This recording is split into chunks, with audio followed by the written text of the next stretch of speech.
Hi! Welcome to my channel, and for today's house tour, this is a newly built house dito sa isang exclusive subdivision ng Ponte Verde of Santa Lucia. Dito lang po yan siya sa harap ng Davao International Airport. Yes, this is a house and lot for sale, and this is the lot area, 150 square meters, and ang floor area naman is nasa 240 square meters. So andito na tayo sa kanyang main entrance po. This is a fully furnished house and lot package. Kung ano yung nakikita nyo dito sa loob ng bahay nito, lahat kung iyan ay kasali po yan sa bentahang bahay na ito. Appliances, furnitures, wall decors, and some other garments. Napaka-spacious ng ating living area. Naka-ready na rin ang ating TV rack. Kung makikita nyo po, ayan o. Kayo na lang po ang bibili ng TV ha. Kasya talaga ang 98 inches dyan. Living area, check. So dito na tayo sa ating dining area. Sa dining area guys, makikita nyo po ang 6-seaters dining set. At naka-table settings pa yarn. Alam nyo guys, napaka maaliwalas dito banda sa my dining area. Napakalaki ng windows na nagbibigay ng natural lightnings. And isa na dyan yung patio niya. Ayan po ang ating chandelier dito sa my dining area. Dito nga sa baba guys,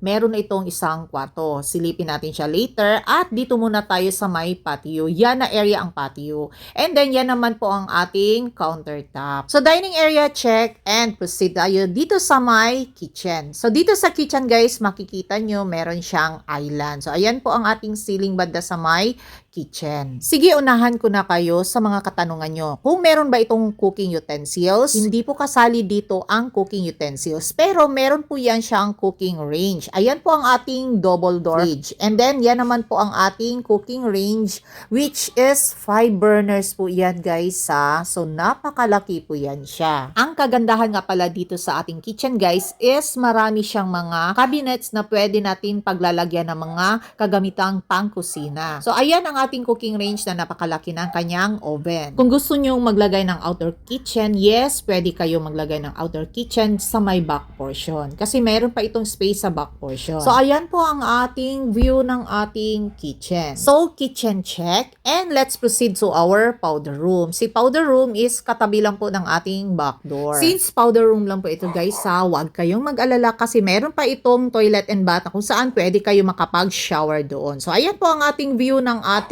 powder room dito sa ground floor. And powder room check. And now, here we go dito sa nag-iisang bedroom sa ground floor. Ang maganda kasi dito sa bedroom na ito is mayroon siyang sariling toilet and bath. At meron din po yan siyang AC guys kaso lang hindi pa siya na-install. Kung kayo ay merong kasamahan na matatanda, yes, pwede po siya dito kasi hindi na kailangan niya mag-akyat. Alam nyo naman po talaga guys, pag matatanda is medyo masasakit na yung mga tuhod. So, pwede po talaga sila dito, lola, lolo, sa ground floor. Asahan nyo rin, mas piliin nila yung room sa baba. Bedroom sa ground floor, check. And akyat na po tayo para silipin naman natin yung 4 na kwarto dito sa second floor. Kung kayo po ang makabili sa bahay na ito, super worth it the price po talaga kasi super accessible ang location nito. Mapa business hubs or transportation. Magkano nga ba ang presyo nito? Well, nasa 19.5 million lang ito. Clean title pa yan and still negotiable. Ibig sabihin, kung bayaran nyo ito ng cash, yes, si seller na po ang mag-process ng title na direct na po sa inyong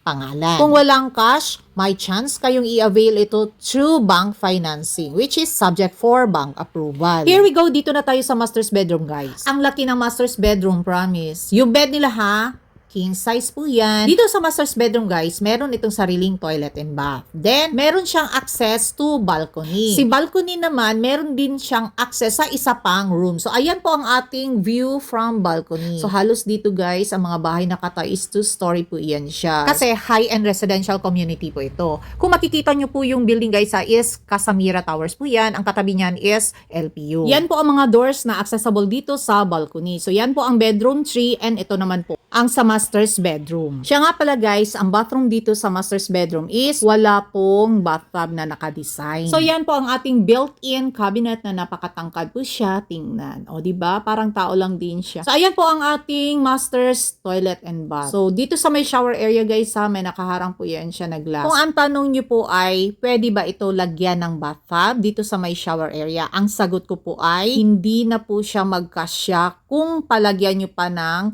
bathtub. Master's bedroom with toilet and bath plus access to balcony, check. And let's proceed to another bedroom. Siya nga pala guys, dito sa second floor, meron siyang isang common toilet and bath and yung sa master's bedroom. So ayan po ang ating view from stairs going to another bedroom. So ayan po si bedroom number 3, which is yung sinasabi ko kanina is meron siyang access to balcony. So lahat ng mga rooms guys, meron siyang provision for AC. So hindi nyo lang nakita kasi hindi ko rin po naipakita dahil hindi pa po naka-install yung AC. Sa lahat ng bedrooms, meron din siyang pa-built-in cabinet. So this room check and let's proceed to another room. Almost same features lang po ang ating mga regular bedrooms dito. Merong queen size of bed, then pa-built-in cabinets, and of course, yung AC. So, eto na yung pinakahihintay na malaman nyo na details sa bahay na ito. Magkano nga pala ang bahay na ito? Well, ang bahay na ito, since this is house and lot package, ang package niya is nasa 19.5 million. This is negotiable. If pay in cash, si seller na po ang mag-process sa title nito palipat sa name ng bagong owner. If wala naman po kayong pang-cash, yes, open po kami dito sa installment through bank financing. And this is also subject for bank approval. All bedrooms check. And lastly, dito na tayo sa ating common toilet and bath. And ayan po ang ating view sa common toilet and bath. Best deal na ito guys, sa promise. Ang ganda ng location. Ang bilis ng appraisal nito balang araw. Ready for occupancy, fully furnished. Kunti na lang po talaga ang mga kagamitan na pwede nyong idagdag dito. Please don't forget to subscribe, like, and share. Thank you for watching. Until my next house tour. Bye for now. God bless.